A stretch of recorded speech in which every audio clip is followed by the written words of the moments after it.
Stand by, Tommy. Yep. All right, here we are, Dedito Sports Complex. We're going to jump right into this Kontra I Piligru exercise, which is a training exercise that's done in conjunction with the feds, of course, the Office of Homeland Security and Civil Defense. And they're actually going to set off a car bomb. We have a strike team in assertion and a possible medevac situation going down here at Dedito. So we got our digital team, the most amazing digital team in the world. This is Chris Barnett group chat, by the way. Good morning on you, Guam. As we get a look at GFD,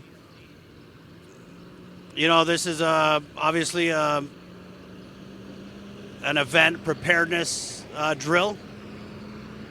Kontra I Piligru, or like we say in the Ville, Kontra I Piligru. And these sirens, the media, we've actually been camped out here. I'm not sure what to make of the fact that this training is running late, but hey, maybe it's tomorrow standard time. So what we're hearing is they're going to set off a car bomb that is, we don't know if it's been planted yet, but if you can see that abandoned vehicle over there about 20 clicks this way. Now, that is the vehicle that we are told is going to be blown up. That's right, so stay right here. We're going to be explosioning things, like my friend Andy Wheeler says.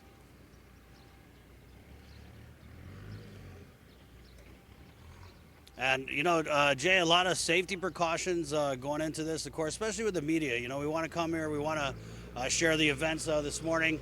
But we were told, hey, get back. Give me 150 feet. So we're going to be extra safe. We're going to get back about 300 feet. But, really, this is just going to be some damn cool video. DCV, that's what I call it. That's what we're here for today.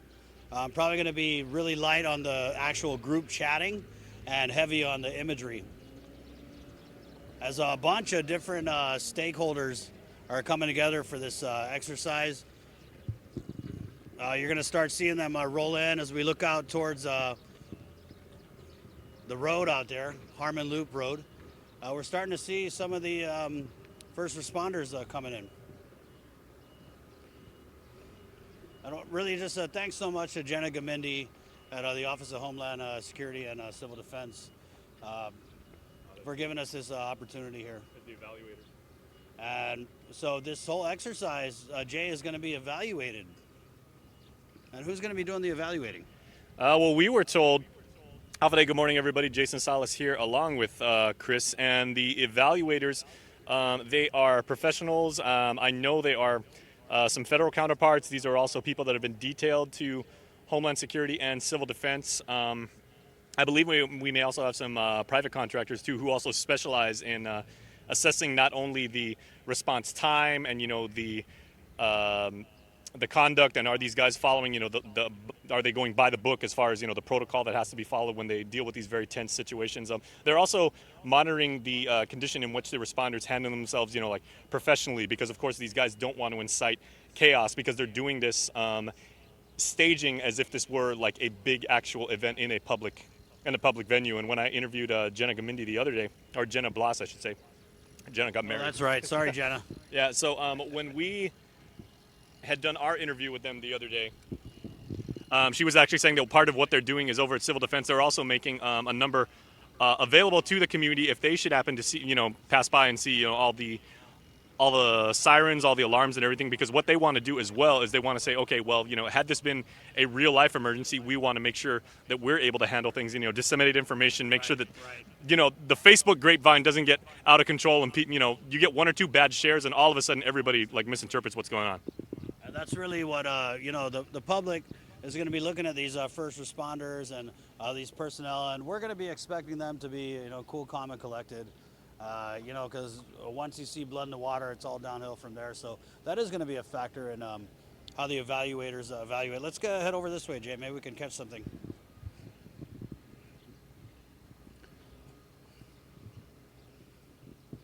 As always, KUAM News first on the scene.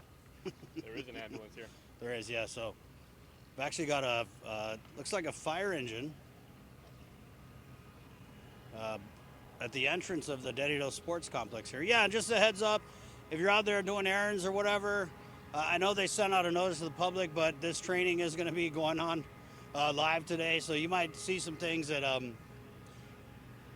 could have the potential to freak you out. So this is a heads up. And Jay, I'm curious. I wonder if these guys are going to come in here like gangbusters, and exactly how the operation is going to go. And in order to keep it as real as possible, we're hearing that some of the personnel were just notified this morning that hey, or some of them might not even know it's an exercise. Yeah, a lot of them may have been sequestered, or they at least they knew they were going to be training, but they didn't know the situation, they didn't know the venue. Going in cold. Yeah, they and that is part of the reason why you train. Right, exactly. You always stay ready, but you have no idea what you're going to do from one to the next, and then you formulate a plan, you rely on your training, and then all you got to do is go out and execute and hopefully assess the situation and do it to the best of your ability, but always stay ready for the unexpected. Ambiguity kicks in and makes these things really, really tough. Damn, Jay, spoken like a true first. I think you have a little first responder in your blood. As you can see now, some of the personnel, these vans tagged with the Gov Guam plates, so we're going to make the reasonable assumption that they're here for the training.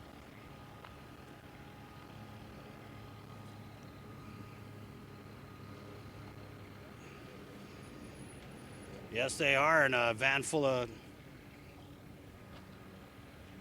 Saw some kids in there, too. And what we're seeing now is the media, we're all just kind of basically jockeying for what we think is going to be the best angle to capture this training exercise.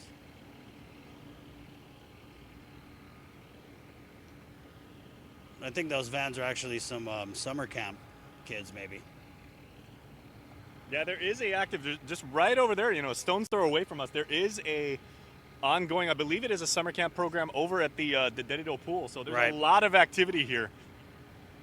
I think it's safe to say if you don't know that this training is going to go down here in a matter of minutes, brace yourself, The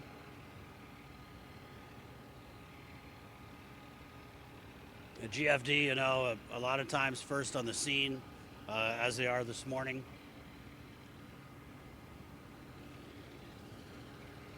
It's usually 1-2, GFD, then KUAM, just... Hey, good morning, by the way. My name is Chris Barnett, and this is Group Chat. Thank you for starting your day the KUAM way. Remember, it's our starting lineup, Facebook Live shows. Every weekday morning we have something different to help you start your day. I know a lot of us are early risers, so around this time. Maybe you're winding down, getting that cup of coffee. A lot of great content on the social media stations at KUAM. Especially our Facebook. I want to welcome our Facebook viewers. Are all Gov Guam agencies doing this today? If you're looking for a reason to get out of work, no, they're not. If you're asking if you're doing this today and you don't know, you're probably not. Sorry, you're just not essential personnel enough. No, so it is different agencies that traditionally would respond to natural disasters or, any type of events, emergencies, situations like this. So this Kontra I Piligru, it's like a disaster preparedness drill. I mean, we're going to see a car blown up. We're going to have a medevac. There's going to be a strike team insertion. That's pretty cool. What does that mean in English, Jay? I'm not really sharp on my military lingo. Strike team insertion. Well, basically, from what we know, and and even we, the media got a little bit of a heads up about what we may expect, and what is on the agenda. Of course, if there is a actual real life emergency, as we see another vehicle coming in here to the Dedido Sports Complex, if there is an actual emergency, if weather conditions for whatever reason do not permit, if there will be helicopters or heavy equipment or anything like that, if something just doesn't permit it and everything like that, that may not go down. But what we have been told, like a little bit, is they plan to socket to these emergency responders today by giving them a variety of situations that that are, at least from Homeland Security standpoint, are on the map as far as these things could happen, like possibly the release of dangerous chemicals, people in trouble, chaotic situations, and especially these days, cybersecurity, perhaps, bad information going around, the whole bad actors thing and everything like that. So that is what these men and women have to train on right now, and this is what they are being put to the test, and we'll see the evaluators because they are going around and they are taking copious notes. Right. Yep, it's all about the paperwork. And you're right, Jay. These are situations that could happen, and that's the whole reason why we're doing this training. Just kind of on a side note, the guard I remember was doing a training a few weeks ago. I want to say about a month ago, and it was so realistic that we actually got tips that there was some radio chatter that we overheard, and the guard exercise was basically about a downed guard helicopter. And so we were getting those tips real time, thinking that, oh, did the guard helicopter go down? And it turned out to be a part of a training exercise. So it just kind of goes to show maybe a cautionary tale. If you see things out here today, don't freak, to put it in layman's terms. Or what civil defense was telling us, if you see something and you are worried about it, call it in. Call your local police precinct, call Homeland Security, or call civil defense and everything like that, because they're training too. And that's part of their training. So your feedback and your input, if you say people are running around with chickens with their heads cut off, or everything seems to be okay, but what's going on? They need that input as well.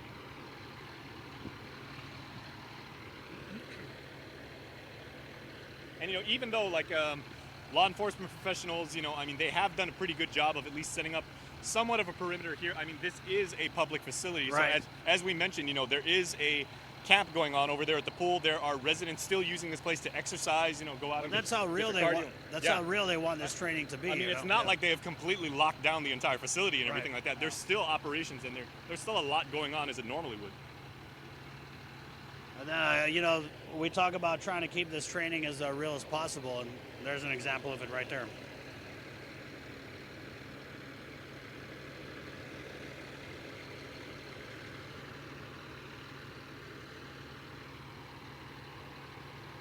And I just want to add something in there, because for those of you who caught our Firewatch live stream, where I actually had the distinct pleasure of being able to train as GFD does, because I did their obstacle course, I was under a shaded roof. We were taking place there, and it was a very overcast day. These firefighters are here, and they have full gear, including their masks, and it's already a very hot morning. Yeah, Sabrina and I also did the fire muster challenge, and it was definitely challenging. And one of the 40 additional pounds of gear on your body. And that was one of the takeaways. So they're like, "Hey, Chris, you guys didn't even have the gear on." Way to accomplish shame us. Okay, so right now we've got a 4-man team. Right. There's one, I believe he's either a lieutenant or a battalion chief. I can't tell at the moment, but you've got 2 firefighters taking notes. Yeah, a captain. Thank you. Assessing the situation. And then there's another firefighter positioned out right there, basically asking the public and just letting them know it is somewhat of a situation. Right.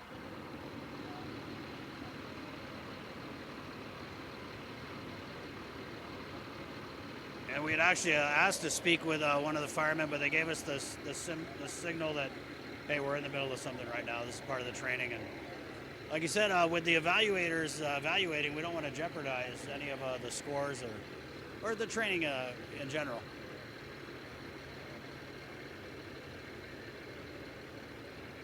They're, like Jay said, these guys, fully geared up.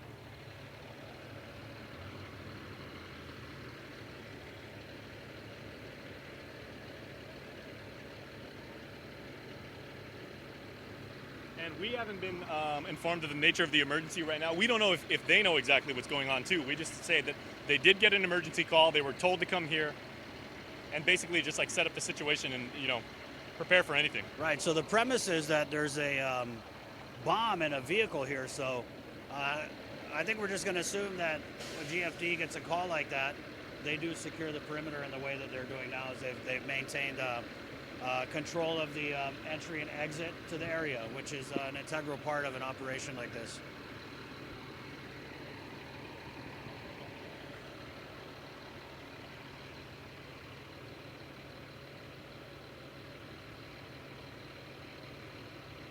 And like I said, a little bit slow getting started, but once we get going, man, the visuals are just going to be crazy. We're blowing up a car this morning. That's a first for me in broadcast history. I've done a lot of things in the 20 plus years in the media, but never been around a car that was blown up. Hi, Captain. Hi. So you want to just tell us a little bit about what you guys are doing here to set up for this training? All right. Well, currently we've got a one-engine company that is in scene. They've made an assessment of the Dedo Sports Complex. So what we gathered earlier was that there were 4 victims and 4 individuals that were exposed to a chemical release. We haven't determined how that release was made. We did put out a request from our federal asset to assist us in that aspect. Our only hazmat team currently is dispatched to another alarm located in Tegeeson. So they're tied up there. So we're requesting currently another hazmat team from that federal side to see if they can assist us. I understand that the Guam Guard may have that asset from off island. So we're just gonna waiting feedback from them. Captain Chigina, this is a real issue.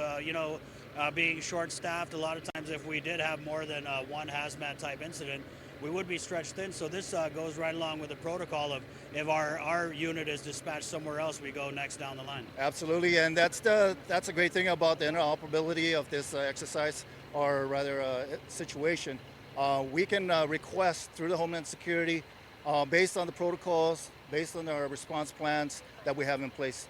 Now, if we are stretched out thin, that gives us that capability to put out that request in the event that our only hazmat team is dispatched to an alarm. And so what's the feeling of you and the guys? I mean, I know you trained for this training. It's happening now. Are you feeling very confident? Well, our confidence is only based off what we trained for, all right? And that'll be based off everything that's written down in black and white. Working with the National Incident Management System that everyone is aware of and utilized through the IC Incident Command Structure. Excuse me. And so, as like Captain Chigina said, the simulation going on here is that there was a chemical release. We have 4 victims inside. Captain, let me ask you, in the event of a real-life chemical release, let's say we're here at the Dedo Sports Complex, jogging, exercising, or whatever, we know that something like that goes down. What do citizens do? What do we do? What's our role? Well, your role basically is just try to get all the information, listen for any ads that's coming out from Homeland Security. We'll try to push that information out to ensure that the safety of the public is paramount. That includes anybody that may be a victim of that situation. Just back to the scenario that we have now. So there were 4 victims.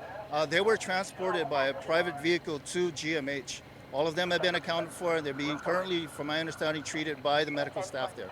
So in the event of a chemical attack, would you advise regular people, let's say they're first on the scene, to engage with the victims, or are we supposed to maintain a perimeter? No, absolutely not. Just all you have to do is just notify your officials, all right, the proper authorities. If you see anything that may be out of place, or if you notice that maybe someone may be exposed to something, notify your authorities.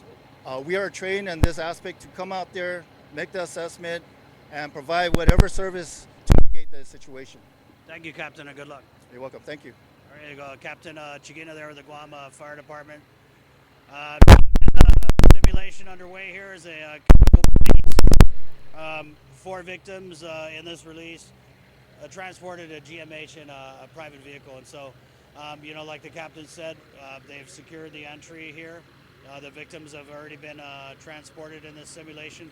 So we kind of just awaiting the next step in the training. And I like what Captain Chigina said is, hey, we trained for this, man. It's all in black and white. They have protocols. They have, standard operating procedures. And an exercise like this is really where they, because you can train all day, right? But the interoperability is a word to use. And basically, that is the relationship that our government agencies have with their federal counterparts and other stakeholders in these types of situations.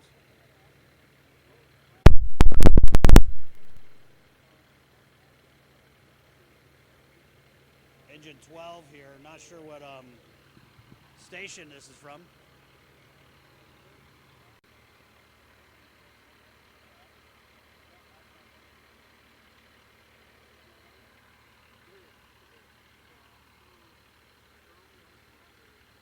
Yeah, Chris, I like how you were asking the captain, and you said, like, Okay, even though, and we must remind people, this is only a simulation right now. You know, if you're just watching the live stream or someone shared this with you and you're just tuning in, this is part of the Kontra I Piligru training exercise. So this is just a simulation of some chemical release. And he even said, he's like, we just heard that there were chemicals there. That could be any number of hundreds of like dangerous chemicals. I mean, they are trained and everything like that, but obviously part of what they have to do in coordination with their hazmat team is figure out exactly what kind of chemical they're dealing with. And you even said, let me get a shot right there. We are literally right across the street from one of the most densely populated parts of Derido, which is Liguan Terrace. There's a lot of people there. That's a lot of people that could potentially be involved, potentially be, you know, putting stuff on social media, you know, they're trying to get the wrong message out there, you know, just people, you know, chaos is their worst enemy at this point. I mean, it reminds me of that Orson Welles broadcast where they were reading War of the Worlds, and you know, people at that time tuned in and thought we really were getting invaded by aliens. So if you have live with Captain Shigita talking about 4 victims of a chemical release, it's just a drill. Okay, these guys are treating it like the real thing, but again, it's the Kontra I Piligru disaster exercise. So that's what happened. We talk about a chemical release, Jay. Obviously, worst case scenario would be any incident like that involving bad actors, terrorists, or whatnot. But there are other types of chemical releases. You know, chlorine. We've seen our share of chlorine releases on Guam. I remember, you know, back in the 90s, there was a malathion spill that caused the evacuation of a lot of people here in Derido. So, yes, there's terrorism side of things, but also maybe a more practical application of this training would be things like that, a chemical release of chlorine or you know, what have you. And you know, terrorism is something that everybody like talks about. This could also be, Chris, you know, like, and this is why they train. This could also be just like an industrial accident. There could have been a one of those big tanker trucks that just, you know, like hit a pole or something like that, and stuff just like leaks out. But that is in no way any less of an emergency, and that's something that these guys have to prepare for. I know they are definitely prepared for this. You know, let's go up here and get a close-up of some of the gear that the firemen are wearing here. Geared out, which it's tough, especially you know, the heat. Yes, yeah, the heat, but really what gets you on Guam is the humidity. As you can see, they're equipped. I'm assuming this is an oxygen tank. All kinds of gear. 50 pounds at least on these gentlemen's frame. Probably more. How many pounds did you think? 60, 70? Yeah. Plenty pounds. They're also equipped with their masks. And again, yes, these are, you know, big, strong guys. The weight, an issue. I'm assuming they probably get used to that over time. But, you know, one thing I never get used to is the layers and the humidity and the heat and dealing with that. You know, in another life, I was a chemical pesticide applicator, and we would have to wear a full-on suit with goggles and the mask and the gloves. And I mean, that was one layer, dude, and these guys are several layers in. And then you throw on the gear. So, yeah, I mean, is it tough? Yes, it's tough. And again, I want to shed light on the fact that you know, you did the firefighter muster. You and Sabrina did that. I did the firefighter obstacle course. You know, let's just keep playing that up. Yeah, no, but wearing this gear. But again, these suits that they're wearing, they actually breathe very, very well. And I know a lot of people said, you know, how can you even stand it? It is incredibly hot underneath that, and that's under like normal Guam humid situations and everything like that. But for anybody, if you've ever worn like military class Bs, you know, like the camouflage, it breathes incredibly well. It's very, very comfortable. I mean, it is a lot of weight on you. We can't take anything away from that. And it is very, very hot. I mean, you do sweat profusely underneath this. But it's probably not as hot as you would think. You know, I'm going to say it's probably pretty hot. I mean, these guys look pretty hot. Respectfully disagree with you there, Jay. It was not as hot as I thought it was going to be. It was very, very hot. I sweat a lot that day, but I was expecting it to be like a lot more. But again, the material, it's fire retardant. You know, I mean, just imagine what it's like for these guys to be, you know, going through and, you know, a fire situation in the middle of a burning building or something like that, or, you know, burning jungle through the grass. And one thing that we learned when we did that Fire Watch episode was the one thing that GFD specifically is trained on is, you know, control your breathing, try, you know, maintain professionalism, and stay calm, because you don't want your adrenaline to take over, and you don't want to be too gung ho. They always say we always work in teams. 2 is 1, 1 is none. We always have a partner. I like that. 2 is 1, 1 is none. And I got a lot of comments from my female cousins about how great you looked in that firefighter gear, Jay. So let me know. So we're starting to see these firefighters start to mask up. So I'm assuming that we're reaching a new phase of this training exercise.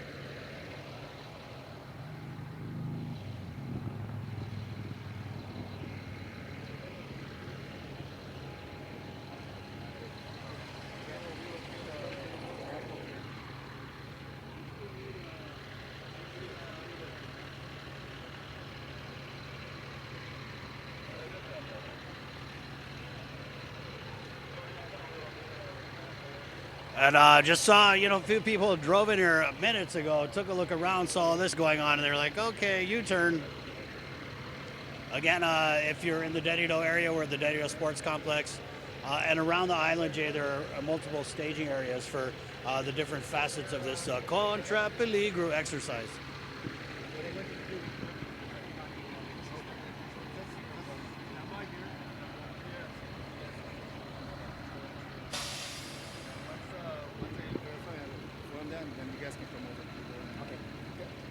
So we'll have Mance go over with the engine.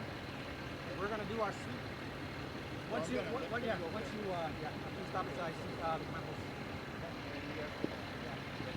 All right, give you a little ambient there. They're gonna be conducting a sweep of the area, which is why we're seeing them start to don those masks. Again, the simulation here is a chemical release that injured 4 individuals. For those of you just joining us, those individuals have been transported to GMH in a private vehicle. Virtually, okay? Again, to reiterate, this is part of the Kontra I Piligru training exercise. And we got to look at what's in their bag. That's thermal imaging equipment there. As we're starting to see more GFD personnel come in here to this staging area.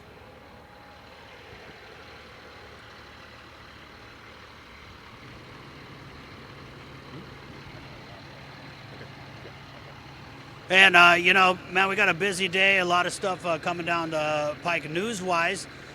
Really want to thank Captain Chigina for talking with us here. But we're going to keep on going because we promised you, at the very least, an exploding car. And Jason Solis is going to deliver on that promise this morning. So thanks for joining me. My name's Chris Barnett, again with Group Chat. Check me out next Tuesday. Next Tuesday, we're going to the UOG Trident Farm. I want to show you all the things they're doing there to promote local farming and also sustainability. So that's next Tuesday on a Group Chat. My name's Chris. Turning it over to the very capable Jason Solis. Estadios.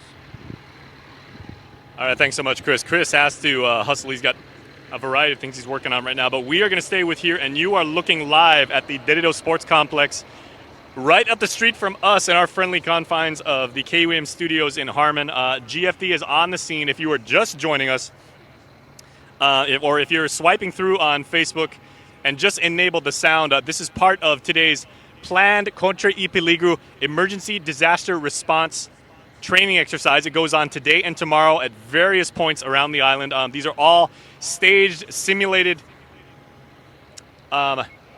emergency situations. Today, the situation, these firefighters, they knew they would be training, but they didn't know exactly what was going on. The word came down to them. They got the emergency call that they said there's a release of some sort of chemical. They didn't say exactly which. They didn't say the specific situation. Chris and I were talking just a few moments ago. GFD's hazardous material team, the hazmat professionals, there is one unit right now. So they are assessing the situation right now as part of the staged training. They're trying to determine if it is, in fact, possibly some sort of act of terrorism. It may be an industrial accident. It may be just one of those weird things like, say, it could have been something where, like, a construction crew on Guam, and we see that every so often, like a contractor may have been trenching or digging and it wound up hitting some line. But the release of some sort of chemical is the stage situation right now here in Dedido. And so GFD is on the scene responding to this. They've got a 4-man team. The fire captain is over. We've heard these firefighters say they're going to do a sweep. And they are going to roll out, so we're going to try and get ahead of them right now. But your stream team is here on the scene. We're going to relocate our position, so we're going to be parking right there at where the IC's truck is at right now. Okay, so the firefighter was telling us we need to hustle because they are going to move the heavy equipment, that big heavy metal, way over. So for those of you who are watching off island or you haven't been up to this part of Dedido, let me give you a real quick tour of the facilities here. We are on the fitness trail. It's a very, very large piece of property here on the Dedido Sports Complex. It's about 0.7 miles for every lap. For those of you who are wondering exactly how long this goes, Asha Robles and I have argued about this many times because she's a fitness person. But it basically goes around the perimeter of the property right here. Off there in the distance, as I just pointed, there is the Dedido pool, the public pool. Further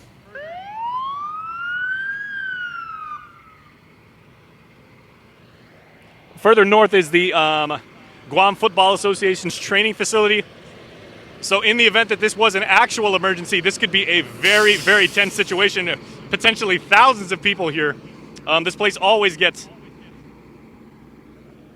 probably about 100 or so people coming exercising on the weekends. Off there in the distance is the actual Dedido Sports Complex, the Dedido Gym. Further to there, if you didn't know, that's where the extension, the $14 million Guam tennis courts, the Northern Tennis Courts facility is going to be built.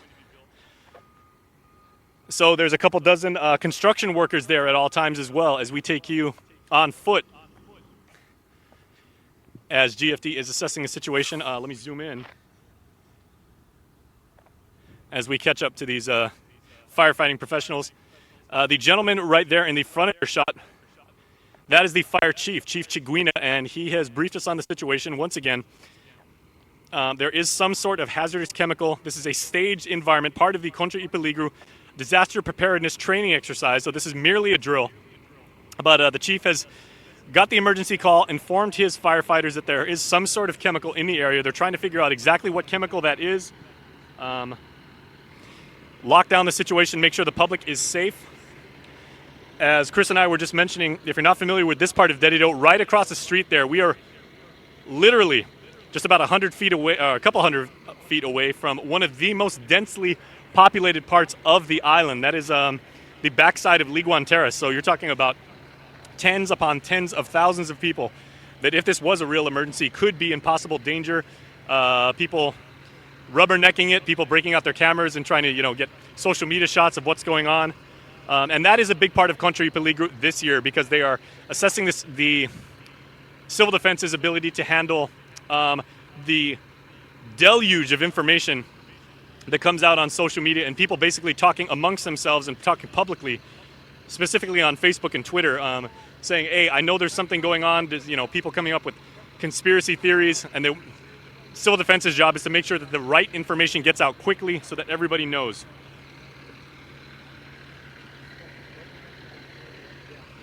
And the firefighters now are doing their sweep of the area.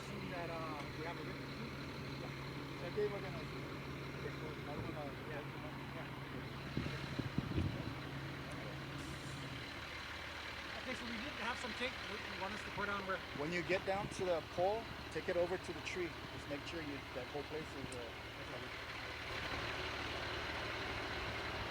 Okay, Chief, can I just ask, or Cap, can I just ask real quick, when the firefighters said they were doing their sweep, exactly how much square footage, or how much are they talking about, and what exactly are they looking for? Okay, well, when any particular fire unit gets to the scene, this is part of their, what we call a size up. Any information, any information that can help us to identify if there are any life safety issues, and determine if that place is safe enough for the public to be a part of, or go back to normal operations. All right. So an incident of this nature is going to require federal additional resources to ensure that we mitigate all aspects to ensure that the public can return to the building, and we'll try to bring that building back to its normal operation. All right. So as far as clues, again, individuals that could be that maybe succumb to a release of some sort as an example for this situation. Now, if they're succumb, that gives us the clue that hey, there's a situation in there that warrants additional resources.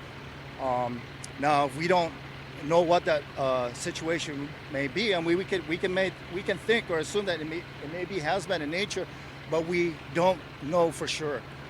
So the objective there again is to put out the request to identify what the situation we're dealing with. And this aspect of 4 individuals exposed to a chemical release warrants the identification of that chemical release. All right. So based on the situation that we have where our only hazmat team locally is deployed to another alarm, our objectives as leaders or our commanders in this situation or any incidences is to determine if we can acquire other assets through the Homeland Security brothers and sisters there, through the protocols that we have in place, the comprehensive emergency response plan that we have in place there. So basically like a general assessment right now, but Cap, this is probably the best venue for you to train on right now, because if this was like a weekend and there was a lot of stuff going on, there would be tons of people here. There's usually parties over at the pool, there's events over at the soccer field, there's construction workers, as I was just saying a few moments ago, like working on the tennis courts that are going to be built. This is also an incredibly open air area, and it's very, very breezy. You've got a densely populated area just right across the street. So how do you handle situations like that where there's just so much with the potential that could go wrong? Right. Again, it's all part of the size up and the public protective actions that we have to instill or put into place or implement based on the situation. If that was determined that there was a chemical release and we have within a heavily populated area, then we can provide or implement public protective actions in either sheltering in place or evacuating that particular area that may be affected based on the possible hazmat release or situation that we may have. So it's always going to come down to life safety and to ensure that the public is safe enough where during an operation that we can try our very best based on the protocols, based on our guidelines to set in place so we'll be able to mitigate that while we have already ensured that we're trying to evacuate and ensure the safety of the public. Final question, Cap, and then I'll let you go because I know you guys are under a timetable. But that is my question. Is your protocol, do you have specific time requirements to meet? Like say within the first 10 minutes you have to do something, and then like within 30 minutes you have to have whatever kind of chemical that is properly identified, and within 60 minutes you have to have lockdown, or do you guys just handle this as it comes? Yes, again, with this particular situation, it's slightly different from the normal tactical operations that we do in like a fire operation or fire scene. With hazmat, it's a little bit different. It's a risk-based approach when we're dealing with this type of situation. It's all based off science, based off facts, information, and it's all about gathering that particular information so we'll be able to provide or implement certain actions to either protect the public or the crew on scene trying to mitigate the situation or bring that building or operation or office back to normalcy. All right? But if all of that is just based off what we have to do when we get there from size up, trying to determine what the product or hazmat is, making sure that there's no life safety issues paramount to ensure that that whole area is, it goes back to where we have to get it back to normalcy, and that has to go through some decon procedure. Then we're going to have to do it. That's going to take additional resources, not from the emergency response unit or team, but that's our job to ensure that we get, use interoperability, use Homeland Security, other aspects of the government to ensure that building is returned back to normalcy. All right. Well, thanks, Cap. Good luck once again. Okay, so they are working very, very professionally and very efficiently, but they are not rushing anything because had this been an actual real life situation. It could be very, very dangerous for a whole lot of people here.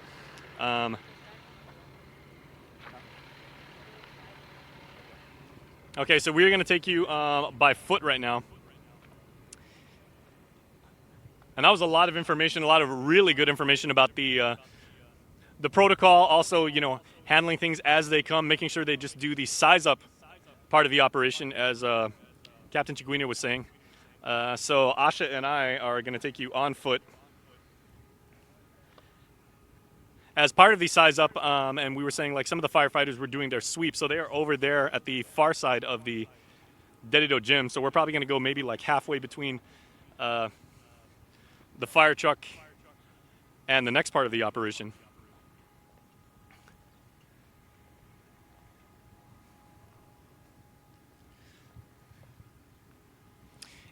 And this is the part of training that is so critical, because this is all controlled. This is all basically scripted by our friends at Homeland Security and Civil Defense, and they may decide to pull the trigger, for lack of a more appropriate term, and just say, okay, well, the staged emergency situation has scaled up immediately.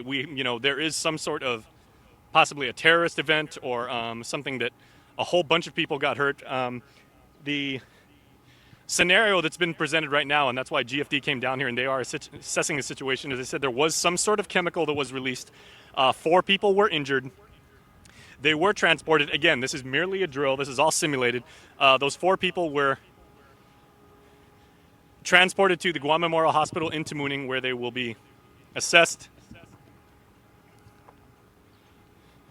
for any possible sickness or injury or possible chemical burns, if they had inhaled anything dangerous. And again, this is the part of the Dedido Sports Complex, as I was telling you about, that is really dangerous over here as far as chaos creeping in and, people running around. Let me zoom in a little bit. But this is the area of the construction site where this is that $14 million northern tennis court facility that should be done sometime next year. I believe by next spring. And so you have dozens and dozens of construction workers all over the place. There's obviously heavy equipment that is here. There's a lot of possibly loose materials, maybe some rebar, some rocks and rubble, gravel all over the place, nails, lumber.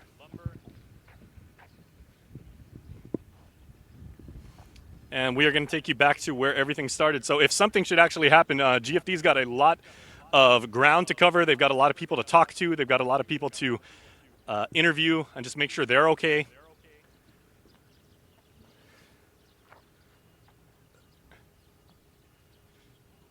And as part of today's training, it was GFD had to come over here and just tell, these construction workers who are just minding their own business, they're doing their job. They're getting this place built so that regular folks like you and I can come here and play a game of tennis, but they have to let them know that things are okay too.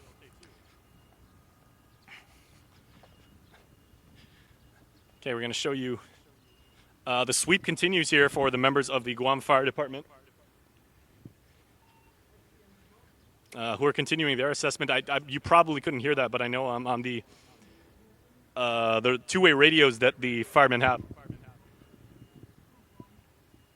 They are in communications with Captain Chiguina back over there near the pool. And the 2 gentlemen right now, I know it's firefighter Mesa, and I was trying to get the other firefighter's name, but they are going around the perimeter of the gym. And just let me tell you, and I can now attest to the fact that is just searing heat inside the Guam humidity wearing all of that gear. As we go around the backside of the gym, the firefighters trying to look for possible entryways. They're banging on all the doors, making sure everything, if anything, possibly could have crept out.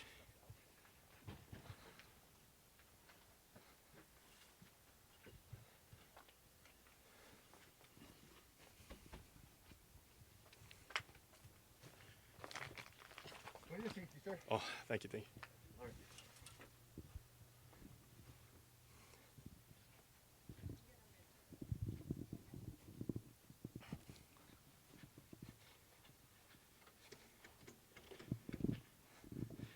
And we can only assume that part of the protocol that these firefighters are doing right now, they're trying to look for anybody who may be inside the facility. For those of you who didn't know, the Dedito gym here is also designated as a triage area in the event of a major emergency. So in addition to the Guam Memorial Hospital, the Guam Regional Medical Facility, and the Naval Hospital, in Tamuning, Dedito, and Agana Heights, respectively, the gym here in Harmon can be used as a triage area, as a trauma center. And because it is a gym, and had this been like an actual normal day, you see the firefighters there looking in what looks to be like possibly like the boiler room. That's where they have like a lot of their gas tanks. Looking for any sign of fire, looking for any people that maybe either trapped or just maybe in the facilities and not know what's going on.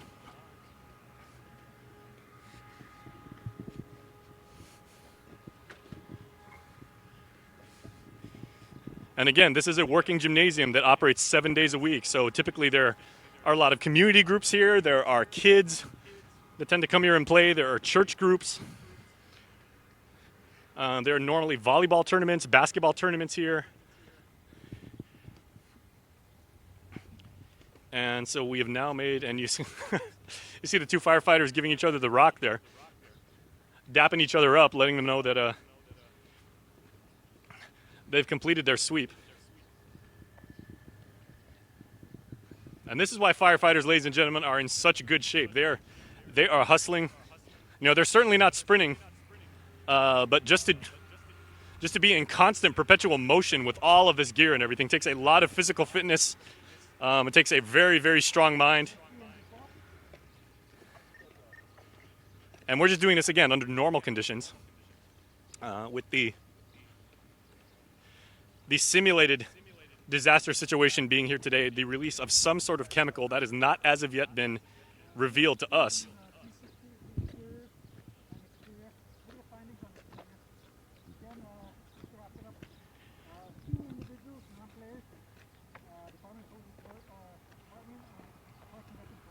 Again, one of the firefighters is in communications with the captain back way over there yonder at the pool. I think maybe about 400 feet away.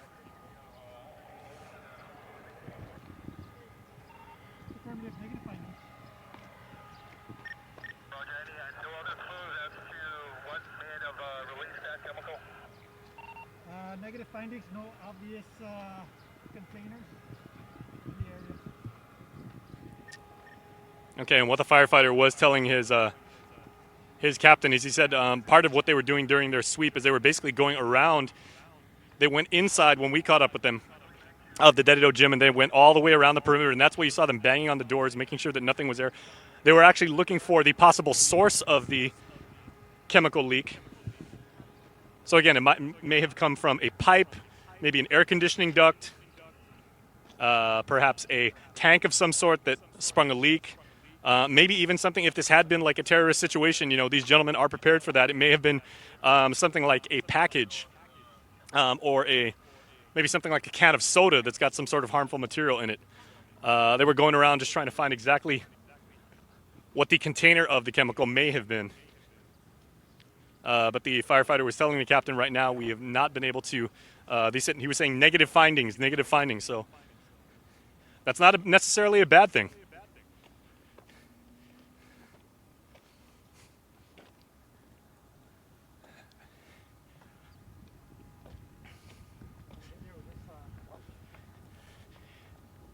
And once again, firefighters, some of the most fit Guamanians you are going to find. These guys have been walking nonstop. I think, boys, you guys have probably done like about 3 miles with everybody so far, but with all that gear, man, it feels like 5. Probably. By the end of this exercise, will probably be 3 miles. Yeah, these guys are hardcore, but they love Guam, and this is why they're doing it. These are real-life heroes, even though they will never admit to it. As we found out during our Firewatch live stream the other day, they'll never say they're heroes. They're just average, everyday guys who get put into heroic situations and want to take care of Guam. There you go. Firefighter Mesa, hardcore.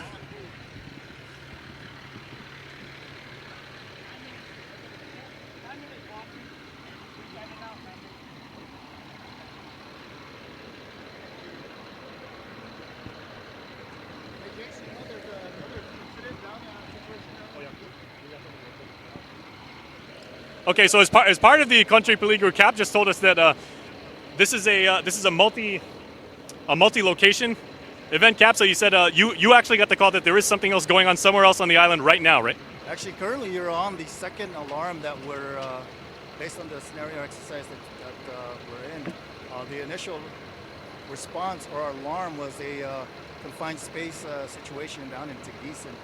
So currently there's only 2 that we're aware of as far as that may have any chemical release, because that other alarm also has a chemical release of some sort. It's still unknown. Okay, Cap. When firefighter Mabayag was saying to you, so firefighters Meno and Mabayag, right? Baza. Oh, Baza. Okay. Okay, he had Mabayag on his helmet. Apologies. Firefighter. Okay, Mabayag and Baza. Okay, he had Mesa on his helmet for some reason. Okay. When they radioed into you and they said they were like, Cap, negative findings. That's not necessarily a bad thing, right?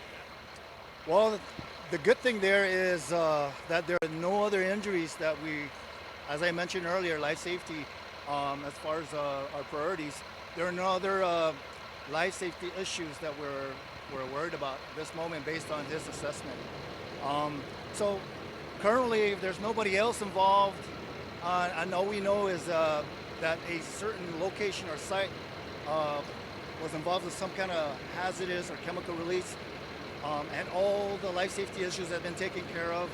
Then we just want to make sure that we screen this location and site, so again, bring back some normalcy back to the building. All right, Cap, thanks once again. All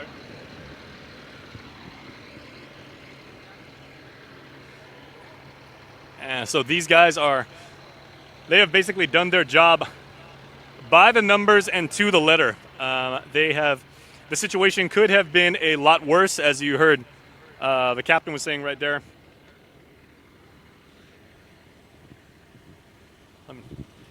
Hi again.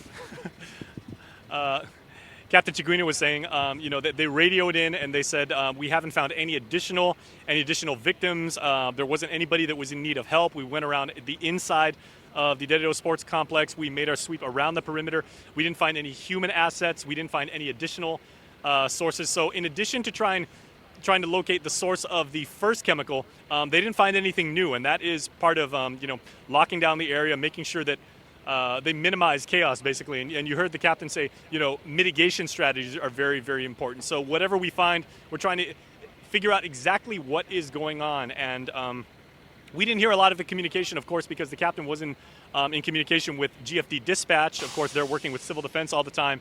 And there's a lot of intelligence. So, like, the intel goes back and forth, apprising everybody of what you, the community, are calling in, what you're seeing, what you're hearing.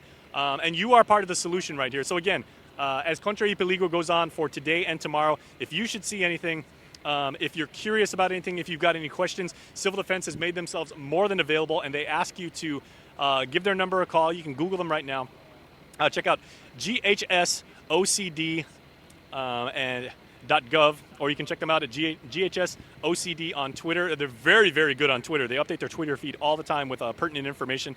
And you should be part of the solution. You too can take part in Kontra I Piligru by helping them out. So make sure you call in, tell them what you see. Your feedback is critical into making sure that Guam emergency responders can handle whatever situation they come across with the utmost professionalism. As I said before, with speed and efficiency, but not rushing anything. That we can be a better prepared island for an emergency situation. And there are more situations going on right now. So we're going to head to our next site. So as for right now, we're going to end this live stream, but we'll see you real soon as Kontra I Piligru continues throughout the island. Thanks again for watching us. I'm Jason Salas. Stay safe, Guam, and we'll see you real soon.